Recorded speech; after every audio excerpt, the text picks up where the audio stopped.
They say that Muslims degrade the woman and they say that she has no rights. And Muslims see the woman as she is a second class and she is stupid because the Prophet, peace be upon him, said that she is deficient in her intelligence and religion. So let's go over the hadith itself and see what did the Prophet, peace be upon him, really say about that. The Messenger of Allah sallallahu alaihi wasallam said, "O women folk, you should give charity and ask much forgiveness, for I saw you in bulk amongst the dwellers of hell." A wise lady among them said, "Why is it, Messenger of Allah, that our folk is in bulk in hell?" Upon this the Prophet observed, "You curse too much and are ungrateful to your spouses. I have seen none lacking in common sense and failing in religion, but at the same time robbing the wisdom of the wise, besides you." Upon this the woman remarked, "What is wrong with our common sense and with religion?" He, the Holy Prophet, observed, peace be upon him, "Your lack of common sense can be well judged from the fact that the evidence of two women is equal to one man. That is a proof of the lack of common sense. And you spend some nights and days in which you do not offer prayer, and in the month of Ramadan, during the days, you do not observe fast. That is a failing in religion." So the Prophet, peace be upon him, did not just say that because of envy or because showing that the woman is a second class or anything like that, but he justified his words by saying, why did he say what he said? He says that most of you are in hellfire. You curse too much and are ungrateful to your spouses. We see many women, they do that.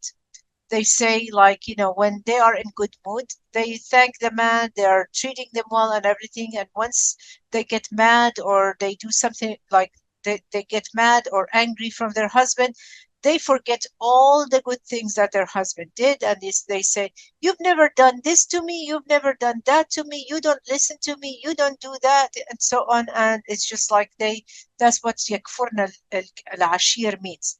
Like they forget everything that the man did and they start saying things that they are bad about the man. And they curse too much. Then my question is like, who is in Jannah? Is it all men? All men in Jannah? Just because most of the women in hellfire, that doesn't mean that also most of the men is in Jannah. Because the numbers of the women are way more than the men. So you'll see the most women in Jannah and most women in hellfire. And I'm going to prove it to you.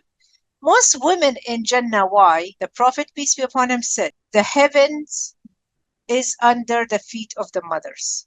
Also, he said, "Each man among them, when they go to heaven, shall have two wives."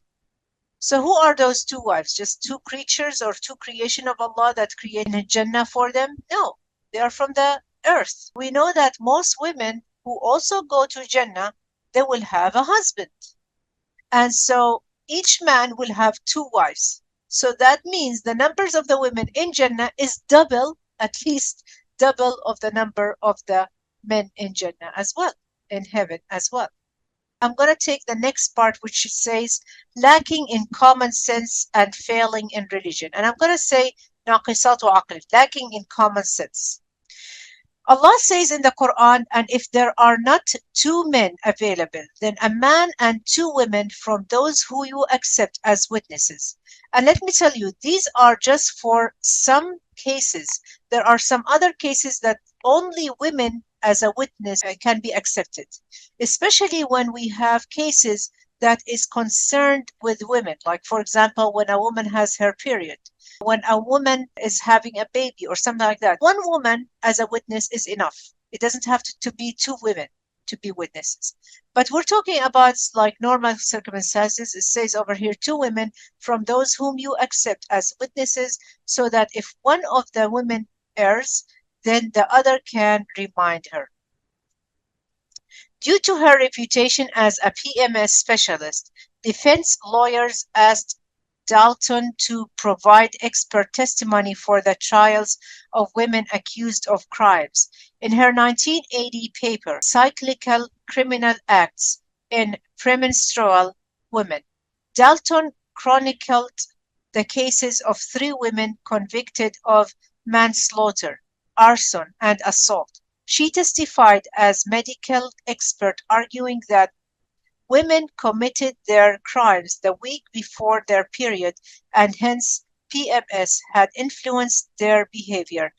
Her testimony helped the accused women receive reduced sentences due to their diminished responsibility caused by PMS, on the ground that they be treated with progesterone.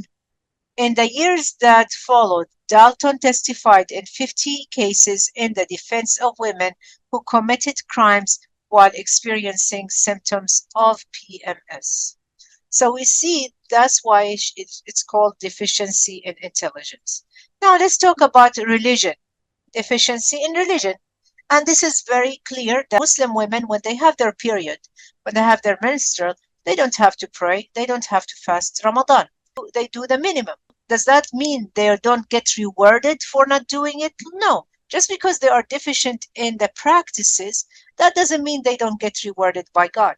Because if they have the intention to do it, but because of not being able to do it, Allah will reward them for that. Either way, whether if they are deficient or not deficient. Prophet, peace be upon him, said, you spend some nights and days in which you do not offer prayer, and in the month of Ramadan, during the days you do not observe fast.